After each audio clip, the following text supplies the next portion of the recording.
I am Mr.A, and I am the host of Double RT Boxing. Ready, ready, talk boxing. Welcome back, folks. Welcome back to the show. I am your host, Mr.A, and this is Double RT Boxing. Having a little fun, as we always do when we talk this boxing. How can you not love boxing? It's a year-round sport. You know, everyone else right now, I don't know what their channel they're talking about, but I know this show. You come to this show because you know you're gonna see some boxing. You're gonna hear some type of boxing on this show.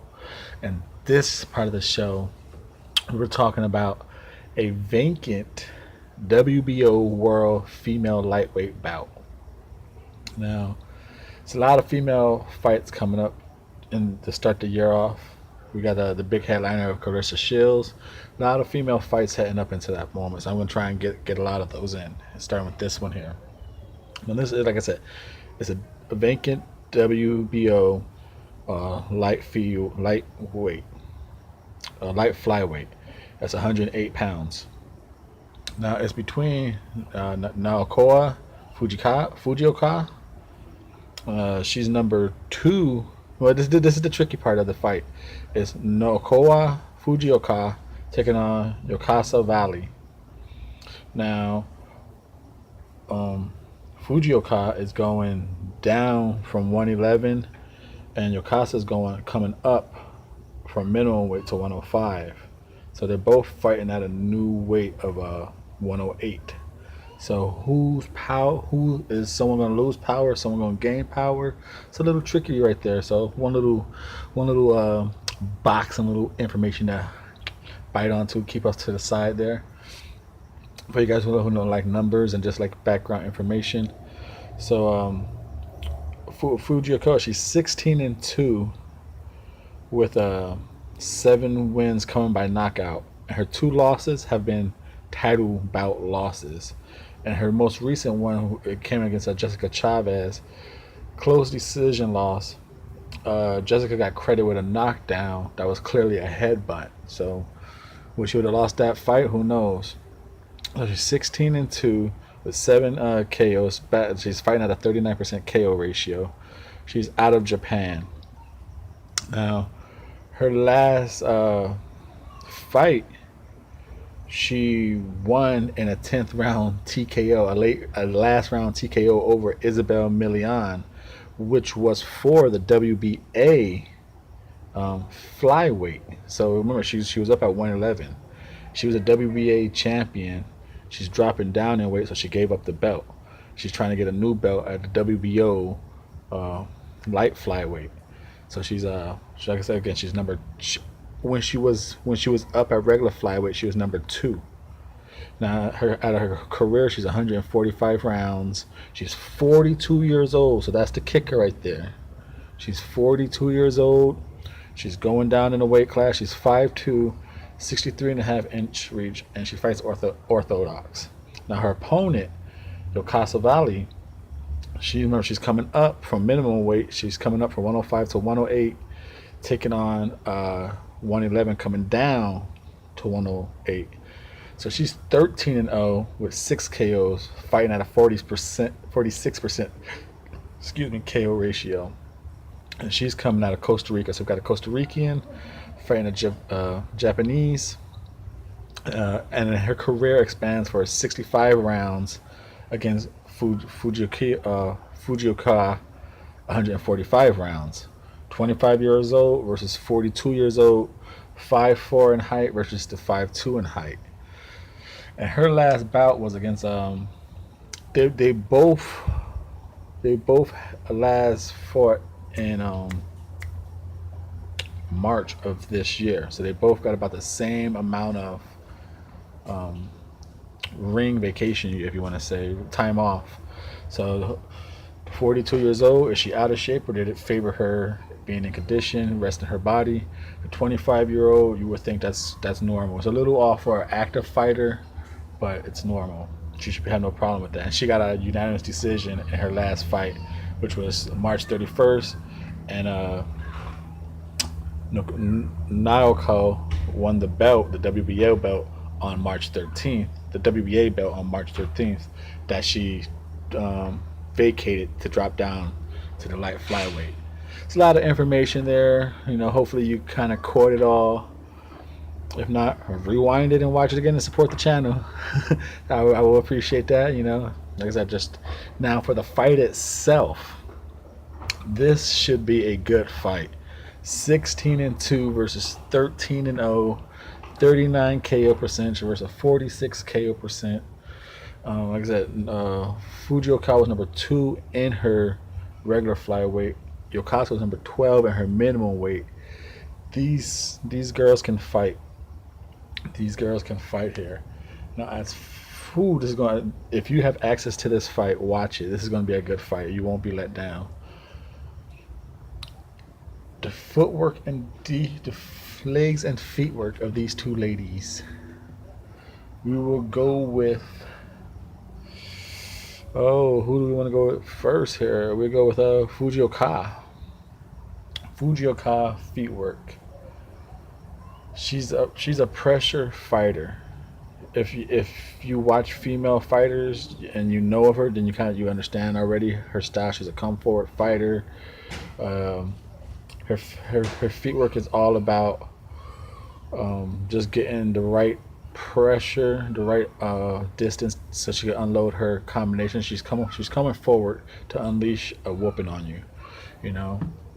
She might control a little bit distance with the gap, but she ain't gonna do nothing fancy. No backwards fighting on you, no outside fighting. She's coming forward to put a boot on you. Perfect example to me, and leave a comment down below, put a thumbs up if you do think so.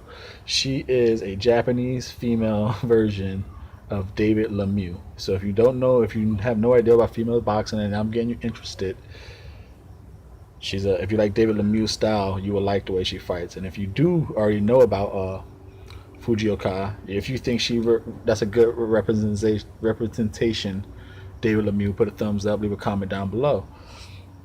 Like I said, that's all her footwork is, in and out, and she's just coming to fight you, and her feet work is just about getting the proper inside leverage and just unleashing on you. She leans a little bit, so she gets herself off balance, and she just leans. She goes a little heavy-legged. Now, as for Yokasta, I'm going to lean with her on this category for feet and legs. She uses ring generalship. She could circle the ropes. She could go in and out. She could back foot fight. She could sit down and hold her ground and add more power through her legs, through her punches. But like I said, she's really good at in and out quick. And the ring generalship is so easily. I give the legs and feet to Yokasta. Now, as far as defense, going right off that leg movement, she's good at bobbing. She's good at swaying punching. She's good at punching in between, and she's also good at the catch and shoot. Yokasta is. So all that with the leg movement, in and out, controlling the gap, making the illusion of the gap, making you. She's good at stepping back, and then right when you can lunge forward, she'll get you. She's an offensive counter, defensive counter puncher. Wow, Fujioka, her defense is her offense mainly. She does eat punches, but she is kind of good at controlling the gap. She'll keep her distance with a jab, and then when you try to come in, she'll slip it and just bull rush you. So her defense is her offense. So defense, once again, another check mark for the Costa Rican Yokasta. 2 for Yokasta, 0 for the Japanese Fujioka. Now, for the arm category, the power, the jab, combinations, speed variations,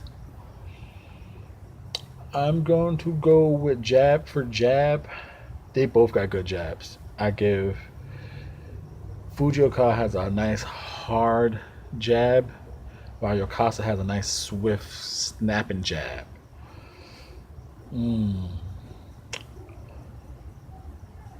Yokasta uses her a lot more effective, while Fujioka kind of throws it out there and then blinds you. And then I'm coming in, I'm coming in, I'm coming in. While Yokasta just she's all jabbing, she's 1-2ing you all day. So I'm going with jab for Yokasta. Power, I'm gonna lean with Fujioka with the power, even though Yokasta has a higher knockout ratio. I'm going with Fujioka. I think just punch for punch, I think she hits harder with those hard hammering hooks she throws. I'm going with those. Combination variation. Like I said, Fujioka is like a female David Lemieux. She's gonna jab her way in, and then she's gonna hook your head off, mainly up high, some down low, but she's coming to hook, hook, hook, and hang you out to dry, baby.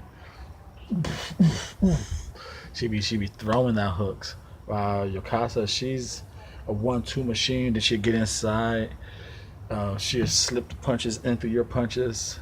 She changes the speeds while doing it. If you ain't giving her too much, she'll just tap you, then she'll go with them.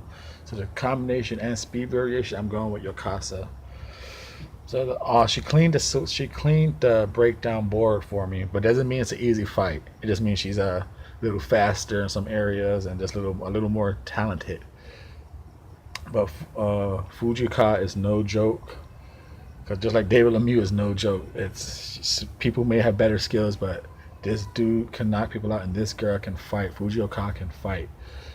Now, how can Yokasa upset and beat the 16-2? I said she's gonna have to back foot fight her and allow Fujioka's pressure to have her and just pick her off. Like allow her to rush in, let her rush in and just pick her off. Because when she comes in, she kind of leans a lot of her weight on her front foot, and she just throw hooks. And Yokasa is good at short end fighting, so she's gonna be picking those little wild hooks. She's gonna be just getting one little punch, two little punches in between those hooks, and she's gonna use her legs to skate out. And at some moment, she's gonna have to stand her ground and boom, boom, boom, 1-2 her, and she has the pop, and her 1-2s are crisp right down the middle. So I'm going with Yokasta Valle to get a unanimous decision over Naoko Fujioka. It's going to be tough. It's going to be very competitive rounds, but a unanimous decision and a new WBO World Female Light Flyweight Champion, Yokasta Valle. Let me know what you think. What do you think of this fight? I think this is going to be a great fight to start the new year off. It's on December 1st. I mean, not start the new year off, but the new month off. Great fight. Great fight.